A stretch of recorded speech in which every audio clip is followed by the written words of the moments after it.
1절에서 3절까지입니다. 이사야 51장 1절부터 3절까지 우리 같이 함께 읽겠습니다. 시작. 의를 따르며 여호와를 찾아 구하는 너희는 내게 들을지어다. 너희를 떠낸 반석과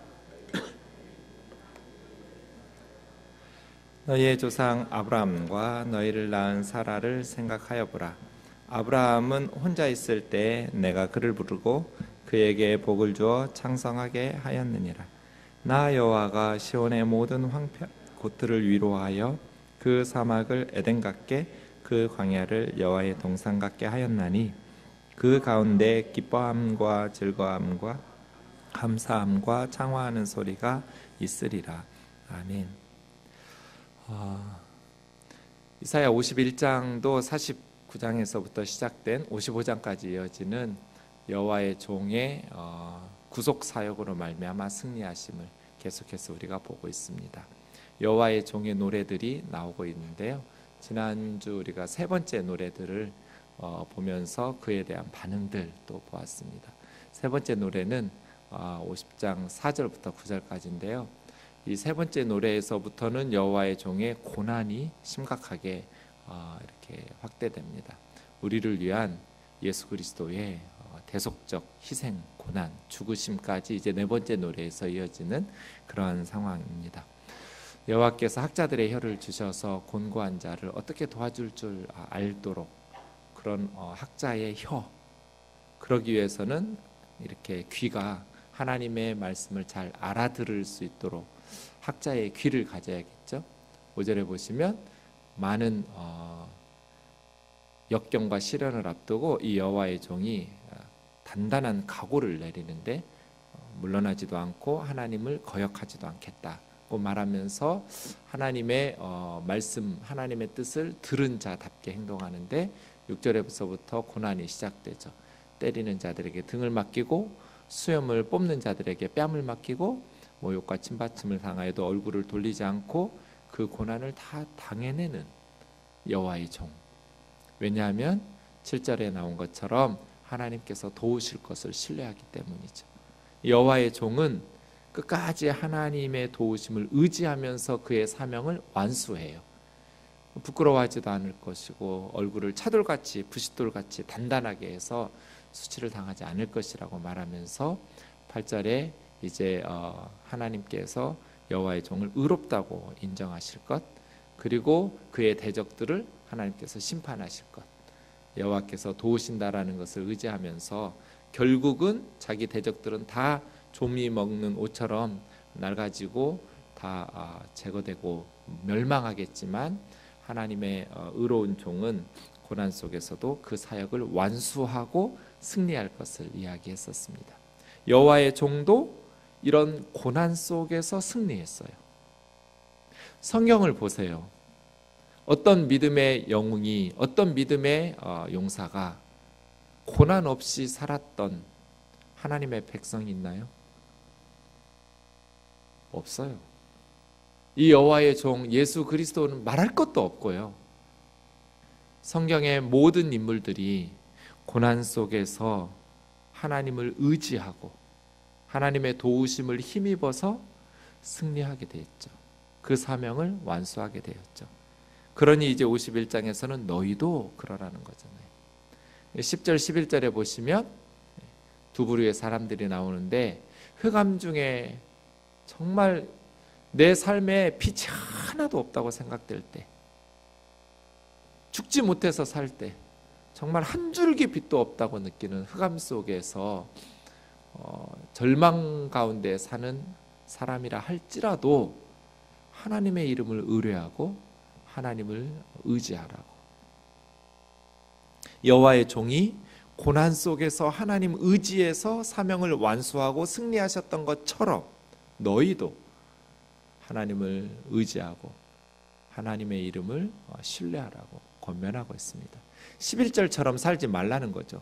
자기 스스로 불을 피우고 자기가 이룬 업적을 횃불처럼 띠를 띄우면서 자기가 일구어 놓았던 세상적인 성공에 도취되어 살지 마라. 그것이 너희의 불꽃이 되고 너희를 태우는 횃불이 되어서 오히려 너희가 자랑하는 그 너희가 피운 불과 횃불에 너희는 타 죽게 될 것이다. 그래서 고통 속에 눕게 될 것이다. 그러니 너희는 하나님의 이름을 의뢰하고 너희 하나님을 신뢰하라는 거예요. 세상에 살면서 하나님 의지하고 믿고 사는 게 제일 힘든 것 같아요. 하나님 눈에 안 보이시잖아요. 당장 나에게 필요한 건 돈이고 건강이고 무엇인가 나에게 이 위기에서 구출해낼 수 있는 실질적인 현실적인 도움이 나에게는 필요한데 하나님 안 보인단 말이에요. 그래서 이 세상에 살면서 보이지 아니하시는 하나님을 믿고 사는 게 제일 힘든 것 같아요. 그래서 대부분 사람들은 11절처럼 살죠. 불꽃을 피우고 자기가 이룬 그 업적으로 띠띠우면서 자랑하면서 살아요. 그러나 10절처럼 살라는 거예요. 여호와의 이름을 의지하고 너희 하나님을 신뢰하라는 거예요. 너희가 이룬 세상적인 성공, 그것 의지하면서 살다가 그것 때문에 너희는 타 죽을 거다.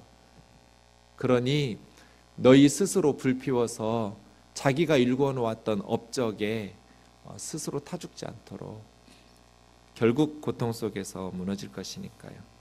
이런 문맥이에요. 오늘 51장도 1절을 보시면 의를 따르며 여호와를 찾아 구하는 너희는, 그러니까 빛이 하나도 없어요. 완전히 흑암이에요. 인생이 그냥 깜깜해요. 그런 상황에서도 의를 따르고 하나님을 찾아 구하라는 거예요. 이게 여호와의 이름을 의지하는 것이고 자기 하나님을 의뢰하는 거예요. 의를 따르면서 여호와를 찾아 구하는, 여호와의 종 예수 그리스도도 엄청난 고난과 역경 속에서 하나님 의지에서 승리했던 것처럼 너희도 어떤 상황 속에서도 하나님 의지하고 승리하라는 거예요. 그렇게 의를 따르면서 어떤 상황에서도 하나님을 찾아 하나님께 도움을 구하라는 거예요. 이게 어렵다는 거죠. 세상적으로 도와줄 수 있는 사람을 구하고 그게 안 되면 포기하고, 그러나 그리스도인들은, 하나님의 백성들은 세상 사람들처럼 세상적인 도움 구하다가 안 될 것 같으면 포기하는 자가 아니고 여호와께 도움을 구하면서 하나님을 찾아 구하는 자라는 거죠. 이 믿음이죠. 네. 역대하 16장 9절 우리 같이 읽겠습니다. 시작. 여호와의 눈은 온 땅을 두루 감찰하사 전심으로 자기에게 향하는 자를 위하여 능력을 베푸시나니 이 일은 왕이 망령되이 행하였은즉 이후부터는 왕에게 전쟁이 있으리이다. 남쪽 유다에 아사라는 왕이 있었어요. 하나님 보시기에 정직한, 우상들을 제거한, 종교개혁을 단행한, 칭찬받았던 왕이에요. 그런데 이렇게 경건했던 아사 왕이 북이스라엘의 바하사라는 왕이 전쟁으로 쳐들어오니까 두려워졌어요.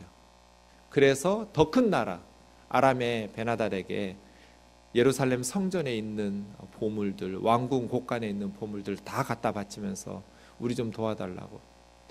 그래서 아람 군대가 왔어요. 그랬더니 유다를 침공했던 북이스라엘의 군대가 다시 돌아갔어요. 그래서 나라를 건져냈어요. 그때 하나니라는 선지자가 아사 왕에게 한 말이에요. 여호와의 눈은 온 땅을 두루 감찰하시면서 전심으로 자기에게 향하는 자를 위해서 능력을 베푸신다.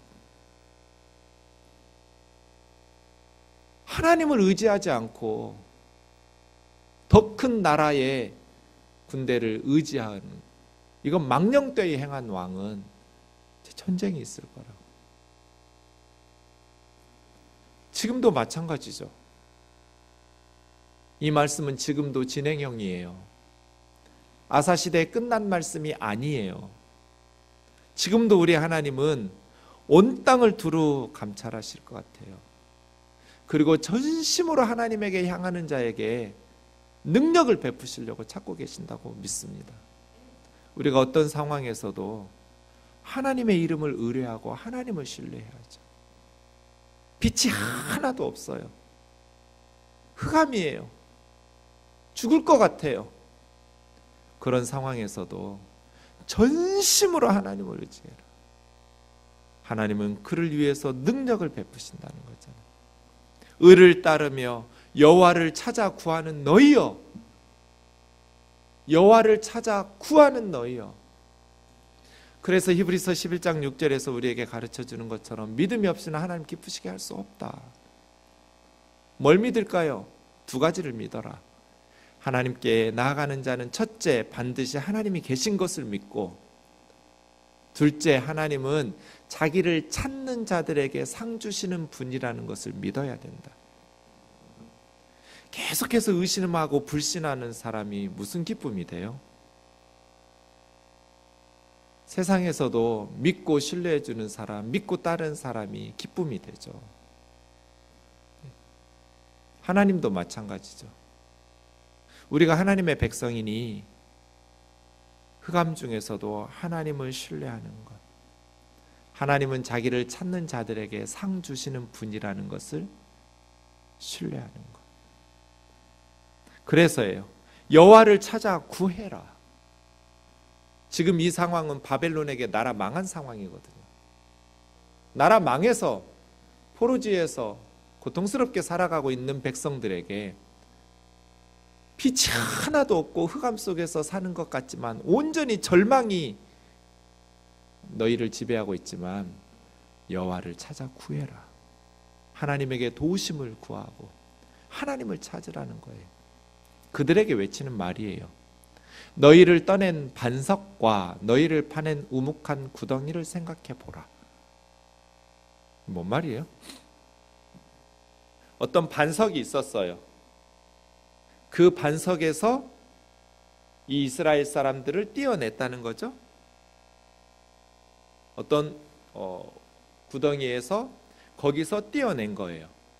그럼 이 반석과 우묵한 구덩이는 뭘까요? 2절 보세요. 너희 조상 아브라함과 너희를 낳은 사라를 생각하여 보라. 그러니까 이스라엘 백성들은 그 조상들에게서 떼어낸 반석 같죠. 우묵한 웅덩이, 조상에게서 떼어낸, 지금 반석은 아브라함이고요, 우묵한 웅덩이는 사라예요. 너희 조상들을 생각해 보라는 거예요. 지금 너희가 이렇게 바벨론에서 비참하게 살고 있지만 너희 뿌리를 생각해 보라는 거예요. 너희가 어디서 나왔는지를 생각해 봐라. 너희를 떼어낸 반석, 너희를 파낸 우묵한 웅덩이를 생각해 보라는 거예요. 두 가지 면에서 생각해 볼 수 있어요. 그들을 떼어낸 반석, 그들이 파낸 우묵한 구덩이, 그건 2절을 보시면 아브라함과 사라인데요. 이 아브라함과 사라는 사람을 낳을 수 없었어요. 그래서 아브라함이 혼자 있었어요. 사실은 사라와 같이 있었으니까 둘이죠. 자녀가 없다는 의미에서 혼자예요. 아내까지 해서 둘이에요. 생리가 끝났어요. 더 이상 자식을 낳을 수 있는 가능성이 없어졌어요. 그야말로 반석이에요. 돌이에요. 생명을 낳을 수 없는 그냥 성녀예요. 성녀.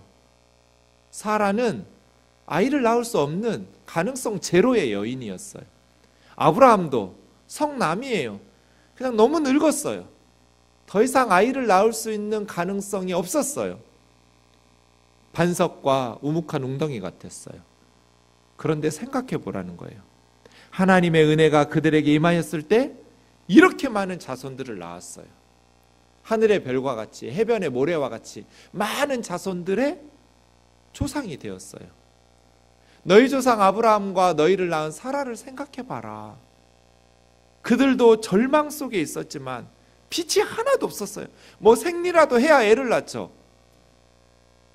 그냥 한 줄기 기대와 희망도 없었어요. 그래서 하나님께서 내년 이맘때 이삭 아들 낳는다니까 창세기 18장에 보면 아브라함과 사라의 반응이 뭐예요? 웃는 거였어요. 좋아서 웃는 게 아니라 아우 이제 드디어 아들 주시려나? 좋아서 웃은 게 아니에요. 내가 늙었거늘 어떻게 아들을 낳으리요? 그냥 불신의 웃음이에요. 그냥 웃기는 거죠.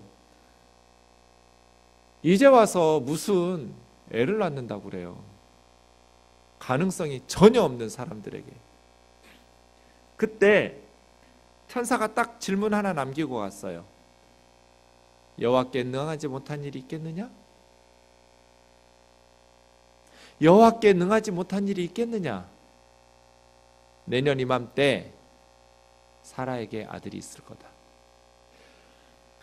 이 질문 말이에요. 이 질문이 이 늙은 부부를 흔들어 깨웠어요. 가능성 제로였어요. 그냥 반석 같았어요. 돌 같았어요. 아이를 낳을 수 없었어요. 그런데 질문 하나가 이 늙은 부부의 믿음을 흔들어 깨웠어요. 여호와께 능하지 못한 일이 있겠느냐? 신앙생활은 이 질문에 대한 대답이에요. 우리도 마찬가지예요. 가능성 제로 같아요. 흑암이에요. 나라 망했어요. 그때 여호와께 능하지 못한 일이 있겠느냐? 하나님에게 능하지 못한 일은 없죠. 그래서 아브라함과 사라는 믿음으로 잉태하는 힘을 얻고 많은 후손의 조상이 되었어요. 생각해 보라는 거예요. 너희가 어디서 나왔는지를 생각해 보아라. 하나님의 은혜가 임하니까, 하나님께서 그들의 간구에 응답하시고 그들을 도와주시니까 생리 끝난 할머니가 아이를 낳지 않았느냐? 늙은 아브라함이 이렇게 많은 자녀들의 후손의 조상이 되지 않았느냐? 너희 뿌리를 생각해 보라는 거예요. 또 하나, 이것은 아브라함은 하나님이 친구라고 불렀어요. 믿음의 영웅이에요. 너희 뿌리는 아브라함과 사라라는 거예요.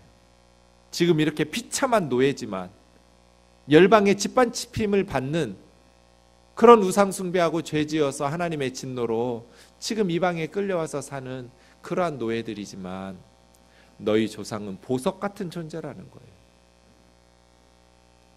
아브라함과 사라, 너희 조상이 그러하니. 2절을 보면 아브라함이 혼자 있을 때도 하나님이 부르셔서 복을 주어 창성하게 하셨는데 너희는 지금 숫자가 얼마나 많아요? 아브라함 혼자 있을 때도 이렇게 창대하게 되었는데 문제는 뭐예요? 믿음이죠. 너희도 아브라함처럼 여호와께는 능하지 못한 일이 없으신 분이지 라는 믿음을 가지고 하나님 앞에 구하고 찾는다면, 하나님의 도우심을 구한다면 반드시 승리할 거라는 거예요. 이스라엘 백성들이야 그들의 뿌리가 아브라함과 사라래지만 제가 말씀 묵상하면서 난 뭐야? 그런 생각했어요. 우린 뭐예요? 너희를 떠낸 반석과 너희를 파낸 우묵한 웅덩이, 당군하고 웅녀인가? 나는 어디서 띄어져 나왔나? 그러다가 제가 말씀 하나가 생각이 났어요. 고린도전서 1장 30절인데요. 같이요. 시작. 너희는 하나님으로부터 나서 그리스도 예수 안에 있고 예수는 하나님으로부터 나와서 우리에게 지혜와 의로움과 거룩함과 구원함이 되셨으니 기록된 바 자랑하는 자는 주 안에서 자랑하라 함과 같게 하려 함이라. 우리는 어디서 나왔어요? 하나님에게서 나와서 예수 그리스도 안에 있어요. 우리의 뿌리는 어디예요? 하나님이에요. 그리고 우리는 예수 그리스도 안에 접붙임 받아서 예수 그리스도 안에 있죠. 우리는 하나님으로부터 나와서 예수 그리스도 안에 있어요. 예수 그리스도는 하나님으로부터 나와서 우리에게 의로움과 지혜와 거룩함과 구원함이 되셨어요. 내 지혜, 내 의로움이 아니고 자기 스스로 불 피우고 횃불로 띠 띄우면서 그거 자랑하면 불타 죽어요. 내 지혜, 내 의로움, 내 거룩함, 내 구원함이 아니라 예수의 의로움, 예수의 지혜, 예수의 거룩함, 예수의 구원함 자랑하는 자는 주님을 자랑하는 거죠. 주님 안에서 내 자랑하라는 게 아니고 주를 자랑하라 해요. 우리는 언제나 예수님 자랑하기를 원합니다. 내 자랑, 내 업적이 아니라 나에게 지혜가 되시고 나의 의로움 되시고 거룩함 되시고 구원함 되시는 예수 그리스도를 자랑해야죠. 우리의 뿌리는 어디예요? 예수 그리스도예요. 우리의 뿌리는 하나님이에요.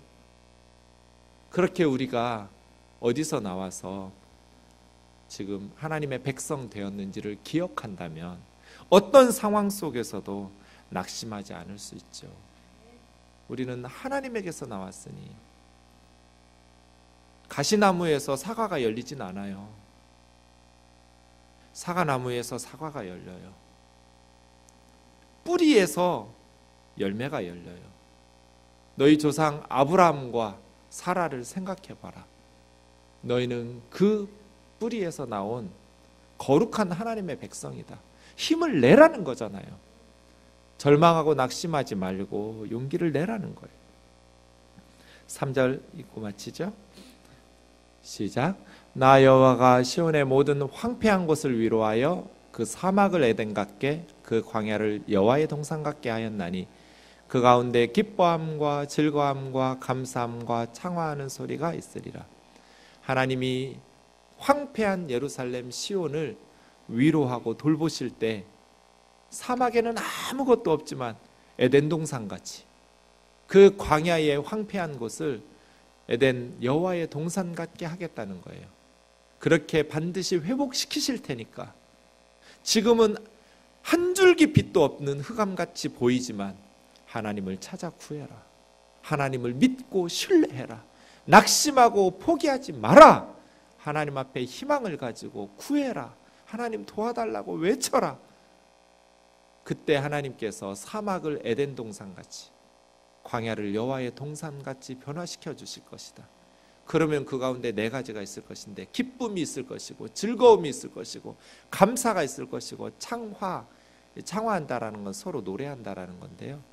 집나라는 말은 노래한다는 거예요. 하나님 앞에 기쁘고 감사한 노랫소리로 찬양하는 소리가 울려 퍼지게 될 것이다. 이러한 회복의 역사가 우리 생동에 있기를 원합니다. 우리 생동의 가족들에게 있기를 원해요. 저의 목표는 우리 교회 숫자 늘어나는 게 아니에요. 한 번도 그런 기도를 해본 적이 없어요.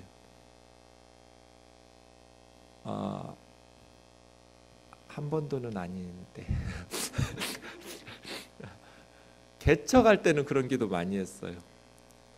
교회가 너무 작으니까 우리 교회 50명만 됐으면 좋겠다. 100명만 넘었으면 얼마나 좋을까. 난 평생 안 될 거야. 그런 말로 표현하진 않았지만 하나님 이렇게 열심히 전도하는데 한 사람 전도하는 게 얼마나 어려운지. 근데 지금은 이렇게 많은 교우들을 주셨는데 제가 더 달라고 기도하면 그 나쁜 놈이죠. 저도 양심이 있어요. 교회들 어려운 교회들이 많은데 그 작은 교회들 어려운 교회들에게 성도들 보내달라고 기도해야지. 나 더 달라고 생동 더 달라고 저는 그런 기도는 이제 못해요. 안 하는데도 계속 등록은 하는데 이게 무슨 일인지는 모르겠어요. 제가 바라는 건 우리 교회 성도들의 숫자가 더 늘어나고 이런 게 아니에요. 요 3절이에요. 3절. 우리 교회 가정 성도 한 사람 한 사람이 그 광야 같고 사막같이 황폐한 곳이 하나님이 위로하시고 돌보셔서 에덴 동산같이 회복되는 것. 저는 우리 교우들의 가정이 행복하기를 날마다 기도해요. 우리 교회 식구들이 아이들하고 부부가 알콩달콩 정말 믿음 안에서 행복하게 살았으면 좋겠다.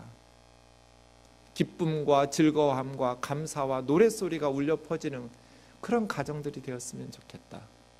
그렇게 우리 교회가 함께 모여서 회복되고 감사의 기쁨의 노랫소리가 울려 퍼지는, 그러려면 어떻게 해야 돼요?